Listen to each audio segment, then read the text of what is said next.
Hi, Mike. Oh, hi, Matt. Welcome to 2024. Hey. What is your earliest movie memory? I remember seeing Peter Pan Yeah? in the theaters. It must have been re-released. I remember running around the aisles and seeing Peter Pan, but I don't know if I was aware I was at a movie. You were running around the aisles. That sounds like fun. Yeah. Did you jump off the seats and try to fly? Not to my knowledge. Okay. Well, that's probably for the best. Yeah. How about you? My parents took me to see Grease in the theater. Oh. It's not appropriate for a young child. No, and more unappropriate the more you hear the lyrics. There's like, Yeah. because they kind of fly by you. Yeah, it's a real pussy wagon. Yeah. Yep. What a way to kick off the new season with Pussy Wagon. Mm-hmm. Welcome to the basement for 2024 season 13. We're going to watch a lot of movies and have a lot of fun guests. And right now we've got Mike Essercon. Hey. We're going to watch a movie and we're going to talk about it. Yeah. And you don't know what the movie is. That's true. It's always good to kick off the new season with a bang, and this movie has many, many bangs. I hope that you can survive this day with me because we are going to be under siege. Oh no. Steven Seagal. I've never seen a Steven Seagal movie. Neither have I. No? He looks kind of like Tom Cruise. Tom Cruise with more Neanderthal DNA. Released in 1992, Under Siege was directed by Andrew Davis and stars Steven Seagal, Tommy Lee Jones, and Gary Busey. Described by many as Die Hard on a Boat, the film was nominated for 2 Oscars relating to achievement in sound and grossed over $150 million at the box office. It was followed by Under Siege 2, Dark Territory, which I guess you would call Die Hard on a Boat on a Train, and did not do so well critically or commercially. This film makes extensive use of the introvision process. Would you like to know what that process is? I would. I have that information. Good. It's a variation of front projection that allows realistic three-dimensional interaction of foreground characters with projected backgrounds without the heavy cost of traditional blue screen effects. This technique was first used in early 80s films such as Outland and Megaforce. Seagal's job in Under Siege, in addition to being an ass-kicking fighting man, is culinary specialist. Now, today's gift might just unleash the culinary specialist inside you. Oh, Foodles. Foodles. The fun food drawing game. Yeah, it's like Pictionary without the lawsuits. It's as much fun to say it as it is to play. All you need is paper, pencils, and your imagination. Well, I got 2 of those. Draw an egg, writing a story about a piece of toast who fell in love with a pineapple. Oh, that sounds like fun. The whimsy. I kind of want to keep that game now. Well, that's not how gifts work, Matt. Well, stroll on up the gangplank and stow your duffel bag near the old leather couch because we're going to be taking in the punches and kicks and gunshots of Under Siege. I hope a knife fight, too, probably. Probably. Yeah. Couple of pals watching a movie. Yeah. Under Siege. Under Siege. Ensign, where's that culinary specialist? I want my canapes on the double. And throw some crudités in there, goddammit! That dolphin is going to go in the bouillabaisse if Seagal has anything to say about it. On the Navy boat, the USS Missouri, Casey Ryback is in the kitchen cooking up some delicious treats. You see, the captain, Captain Adams, is going to have a surprise party thrown for him by the Navy. Is a surprise party really a priority for the Navy? Like, should they be doing that on an official Navy ship? The one thing you want to do with men and a bunch of guns is surprise them. And Casey Ryback is cooking up the food. I do have 50 gallons of bouillabaisse that I need to prepare by tomorrow. Bouillabaisse! 50 gallons. Dolphin based. There's this guy, Commander Krill. He and Ryback don't like each other. Why do you tolerate that clown? I know you think he's a good cook. Well, he's more than a good cook. He's a great clown. I mean, he makes me laugh. What can I say? I like to laugh. We're already operating on a skeleton crew. Hey, skeleton crew. They're very scary. Hey, cue ball! Cue ball, I remember. Cue ball. Cue ball. Cue ball. A little dancing. Yeah, go cue ball. Yeah. Krill's gonna skin you alive. Oh, that's Tuco. Tuco Salamanca. Yeah. Young Tuco. Young, fresh-faced little Tuco. Yeah, get your hand right in that bouillabaisse. You want a bigger spoon, sir? Nah. Ryback and Krill have a confrontation in the kitchen. Krill spits in Ryback's soup.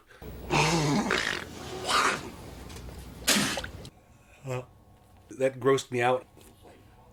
Yeah. Of the violence things I saw, that part repulsed me the most. And they get into a fight. Striking off. Put him in the meat locker, boys. He's gonna cool down a little bit in there. Keep an eye on that door, but don't talk to him. He'll trick you with his words. The entertainment arrives. It's a band fronted by this man and this pretty lady who's gonna jump out of a cake. Ooh la la. Don't let these guys bother you. They've been at sea too long. Don't let my face bother you. It bleeds all the time. It had nothing to do with anything. No, don't try the soup. She's like an extra sexy Belinda Carlisle, which is really pushing a lot of my buttons at once. Oh. Private! Let me out of here! Out of there! Grill's orders, you're gonna go to the brig, man. Use your head.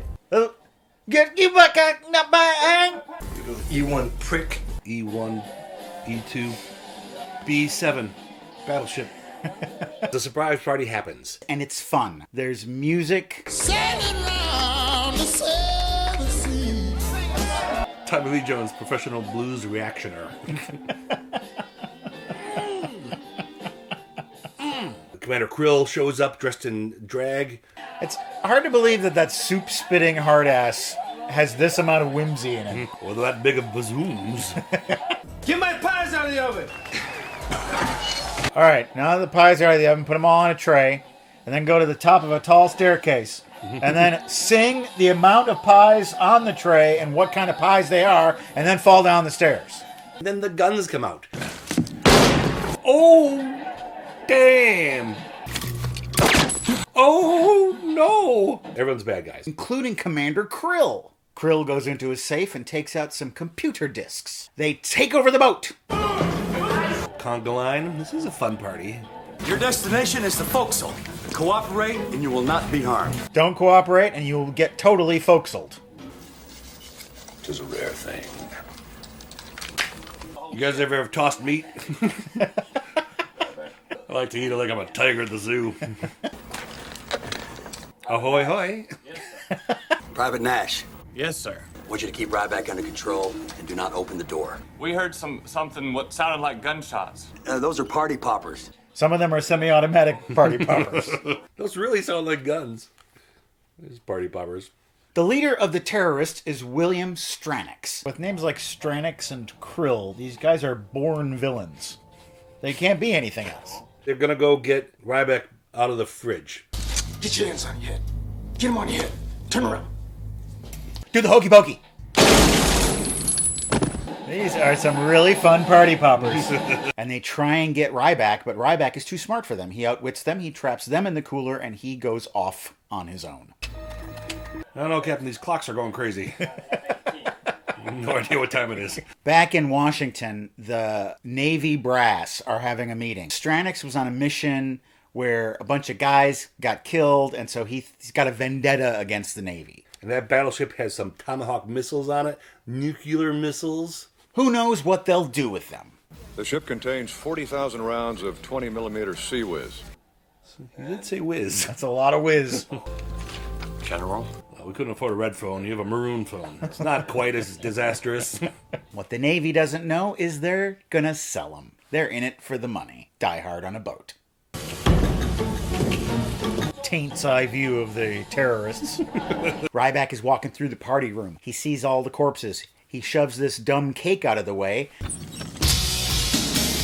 A lady jumps out of it. She's got it all on display. They have big guns on this ship. Her name is Jordan Tate. I missed July 89. Someone gave her these pills before because she had a headache, and the pills put her to sleep. So that's why she didn't know what was going on. I am an actress, okay? I did a Hunter episode and a Wet n Wild video. Can I see the Wet n Wild video? Do you have it with you? Well, we can find a VCR. It's 1992. We'll have to find a VCR. You didn't see anything, you didn't hear anything, and you don't remember. And you're not wet or wild. So he gives her a gun and says, "Come with me if you want to live." 1, I don't date musicians, and 2, I do not kill people, okay? Like, how good of a musician won't you date? Like, I dabble in guitar a little. But... I mean, you know, I'm no expert, but I can shred. Hello, Domino's? You deliver to boats? Ryback's got this thing called the Seals Magnaphone. This is a SEAL magnaphone. It's a special phone that only Navy SEALs get to have. He just reaches on a SEAL's magnaphone. The magnaphone. Everyone listen up. He's gonna use a SEAL's magnaphone, okay? It's his first time wearing headphones. I kind of had to figure him out while he was putting them on there. Come on, Seagal, you can do this. You said no rehearsal. What we want you to do at this point is just continue to feed us on-site intel. And you know what? Most important, have fun. I want you to coordinate your efforts with us. You understand that? And I want you to tell me one more time how to make a roux. I just can't get my head around it. You really have to stir that long? What if this Toad Swyback, or whatever the hell his name is, what if he's right? Seal Ryback. The U.S. Navy does have an elite toad squad. They're called the Navy Toads. They exclusively work in swamps. Ryback and Jordan are sneaking around on the deck. They see this helicopter. All right, get to the chopper. Seagal, get to the chopper. Quick. Come on, do it now. Get to the chopper. Let's get in that helicopter and fly away. And Ryback says, I got a better idea. People are chasing him around. Guns are popping off. Stranix said, no, Krill. Krill says, I got an idea. We got that crew trapped down in the... That's my Busey. We got this crew trapped down below decks. We'll just let in the seawater and drown them. The bad guys are building this superstructure. What? There's a baby crawling across these girders. What the hell's going on? That they're going to use to offload these Tomahawk missiles into a submarine. There's a whole nother submarine that was stolen. We all live in a normal colored submarine, a normal colored submarine, a regular submarine. And they start loading those missiles onto that submarine. They're going to sell them to some guy in France. It's bad enough having a boat full of missiles, much less a boat with missiles that are gone and missiles somewhere else. Some of Ryback's men, his best men, are trapped in a bedroom. He gets them out. Ryback? Is this all Just what you see. 6 of us got trapped. I usually play an angry dad in movies. Now I'm a Navy man. And now he's got a gang of cohorts. Ragtag. That's all you need in a rescue mission. A ragtag group. There's a firefight. And they turn off the water. The crew is saved. Chief Ryback, this is Admiral Bates. I want you to listen to me very carefully. The roux instructions you gave me were no good. I burned the roux. They got a lot of trouble on that ship. But I'm not there. Boy, sounds like a real difficult thing. Anyway, I have a Diet Coke.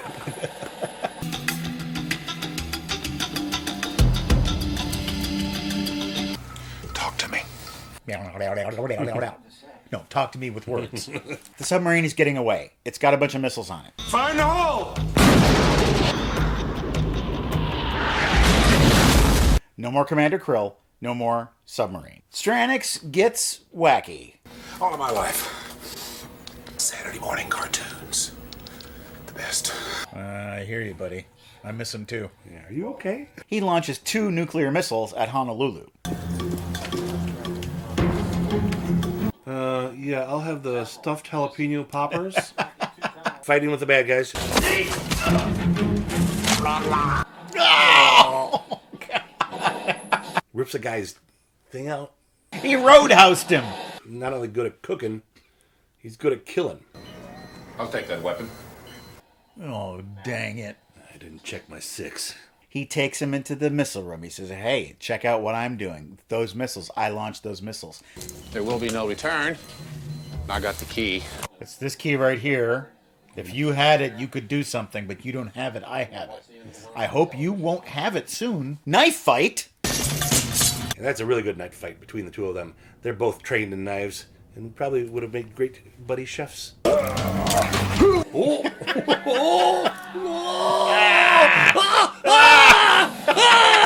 Thanks for telling me about that key. The Navy takes out one of the missiles on their own. They just shoot it out of the sky. But the second one, they couldn't get. And so it's up to Ryback to use his superior skills of listening on the phone and knowing the detonation codes to type them in. I want his loose cannon button pushing.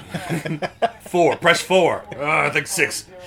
Damn it, Ryback. And he manages to reroute it and detonate it harmlessly in the sky. Call up your bombers, sir. Call up your bombers.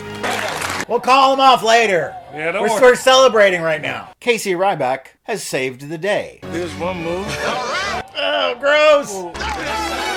Questionable consent. Now she's in the Navy? Yeah, that's how you get in the Navy.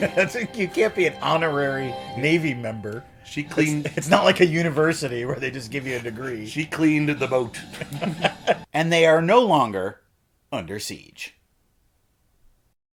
How did it do as an action movie? Pretty good. Pretty good. Yeah. They call this Die Hard on a boat. The thing about Die Hard, and the reason why it's such a great movie, is that you always know what's happening in Die Hard. Yes. Every single scene, you there's no mystery, there's no confusion. Not so in Under Siege. No. There were large parts of it where we were kind of like, what's going on here? Yep. He's not a good actor. He's not really a bad actor. He's just sort of a uninteresting actor. I was thinking that, yeah, there's also not a lot of fun. No humor. He doesn't really have the much capacity of it. for jokes or quips. I think he's attempting cool, but it's just coming off low effort. This is something I've never understood about nuclear missiles. Now, they launch, and then they land, and it's the apocalypse. Yeah. It always happens in movies where the missile's been launched, and they just shoot it out of the air, and it's just nothing. It's a little... Why isn't there a huge nuclear air explosion raining fallout down on the ocean and the land? I think that they have to detonate as well. So if I recall... Shooting them out of the air doesn't detonate them? No, because to detonate, if they send in something into the plutonium and that... The warhead actually has to hit the ground. No, it detonates before it hits the ground, 20 yards above the ground. If the nuclear chain reaction actually is a secondary explosion, it's not just an impact thing. I believe. That's my knowledge of nuclear weapons. What did you think of the character of Jordan Tate? She was there. She definitely has a character arc. She doesn't want to shoot people and then she does? Well, or is there more to that? It's just that she starts out sort of like a whiny civilian, and she quickly kind of transforms into a capable assistant. How much of that do we see? Not much. Yeah, I don't think you don't see her much at all in general. No. It's like the movie can't give enough time to everything. So at the end, they kiss. Why do they kiss? There's no reason for it. They never had a moment where they're like, no connection to them. If we get through this, we're going to kiss. Yeah. And also, there's nothing romantic about it. He's just like, check this out, guys. Let's do it. At least she went through kind of a transformation. Did he go through anything? No. I guess his transformation is that he got back in the good graces of the Navy. It didn't feel like he was really struggling against like any sort of inner demons. He didn't get busted down to chef because he made a mistake. He did it because he was too much of a badass. When he got back from Panama, he punched out his officer in charge. He doesn't have demons to fight against or self-doubt to overcome or anything like that. Yeah. So he's just not a very interesting character. And that's one thing that McTiernan, who directed Die Hard, I think he really understood about action movies, is that it's not just explosions and gunshots. Right. It's a person struggling with themselves and struggling with the situation that they're in that they don't want to be in. I sort of got a little excited when he gets out his welding torch and he frees his buddies from the room. And I thought, okay, now they're a gang of guys. Yeah. But then none of those guys have personalities because there's no time. I know the one guy had a green outfit. One of the guys was Cue Ball, I think. Cue Ball might have been there. The guy in charge of the laundry. The laundry guy, he had some backstory. A little. I do laundry. But I literally don't remember what happened to him after that moment. He was just gone. The more you think about this movie, the more kind of messes you see. The problems they had writing it. Get cleaned up or two scenes can be made into one scene or something like that.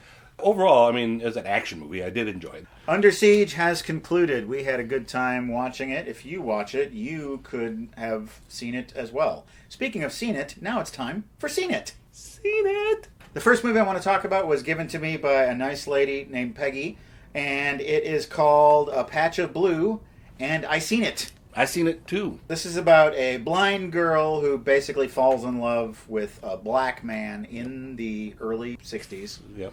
I read about this movie in the book Pictures at a Revolution, which is right there on my shelf.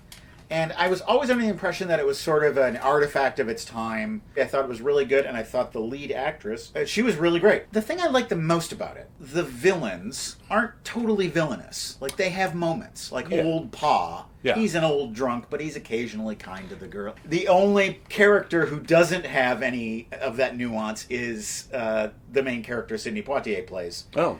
And this was a problem that dogged him for a lot of his career. Hollywood would only tolerate a black leading man if he was completely flawless, if he was completely sexless, if he had no vices, he has no desires. He's just this shining example. It's an unrealistic ideal that anyone can achieve. I thought it was going to be far more about race and about that, and it's not really. There's one point when some old ladies like give him kind of a look. Yeah. But that's really it. The movie itself is more really about the blindness and her struggle with being accepted. And her struggle of becoming more of a person out in the world. Yeah. And not being this shut-in young girl who knows nothing. Yeah. She's uneducated. She has no friends. She doesn't really talk to people. She talks to the old man with the beads. The beads drove me nuts. She's walking in the park with a open tray of beads. And she's dropped them before. And then, I couldn't handle it. Every time she had the beads out, I'm like, she's going to spill these beads. Yeah. Clayton Condo. Amelie. It is a shame that this French film has lost the Best Foreign Language Oscar to No Man's Land. Seen it. I saw this back in the 90s when it came out. I loved it much like everyone in the 90s did. And this is one of those movies that I don't think I ever want to see again. Because I just want it to live in that part of my life. I imagine it hasn't aged too well. I watch it a lot of times. Oh. I love this movie. Maybe I'm dead wrong. And I think it's aged pretty well. It felt already like an older movie then. It's because it's in a foreign language that makes me feel like it was distanced me time-wise somehow. I find it whimsical and fun. I also love the soundtrack. It's beautiful. I listen to that all the time just for cooking. On the CD player? They got variations. Froderick Frankenstein 582. I see what you did there. Office Space set me on my career path. I watched it when I was 10, and since then, I would be damned if I worked in an office. Seen it. I've seen Office Space probably 5 or 6 times. I love it. It's one of my favorite comedies. And I watched it a week ago. It's showing its age significantly. Yeah. The humor has not aged. Mm-hmm. The jokes have not aged. But They're still funny. The performances have not aged. Yep. But so much of that movie is about technology and C prompts, floppy disks. Yep. And you watch it and you just think like, this is from 50 years ago. But it's not. This is one of the only movies, except for maybe a movie that takes place in World War II, that it has to be in 1999. Because so much of the plot is about Y2K, and just the idea of the guy who's like, hey, Peter, look at this chick. The fact that he would just come across a breast exam while channel surfing, that's a very quaint notion these days. Or that you'd even be excited by such a thing. Right. You can go on the internet and watch that anytime you want. Yeah, exactly. Hey, Peter, man! Scurvy 2K. Seen it. Bo Burnham's Inside. Seen it. Bo Burnham is a very talented and funny man. Yes. He's a really decent director and performer. And I hate his guts. Really? It's not jealousy, I swear Really? to God.